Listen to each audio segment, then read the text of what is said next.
আপনি করেন, এটা কত করে রাখবেন সেটা বলেন। আচ্ছা আমি নিলে আমি সবগুলোই কমাই কমাই রাখবো যতটুকু পারি। এটা 650 বলছি তো, এটা আমি আপনার 620 টাকা মতো রাখবো, 30 টাকা করে কমান রাখবো। আচ্ছা বসে। আর হলো দেন 1 কেজি বিস্কুট দেন, আর হলো হাফ কেজি দুধ চাঁদা, আচ্ছা ছোটটা ওটা। আচ্ছা খোয়া টাইরা, তারপরে তপসি, ওইটা কালো চাঁদা, ওইটা কত করে? ওইটার ভাই দুইটা সাইজ আছে। একটা রাখা যাবে আপনার 700 টাকা, আর এটা রাখা যাবে 900 টাকা।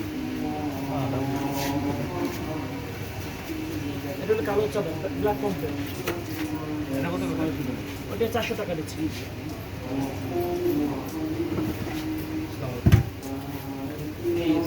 কাকা কিনে ভাই আমি যাই নাই বুঝছেন, এটা রাখা যাবে আপনার রূপচরে এই তপসি, এটা রাখা যাবে আপনার 700 টাকা বেশি, আপনাদের 650 টাকা মতো রাখা যাবে।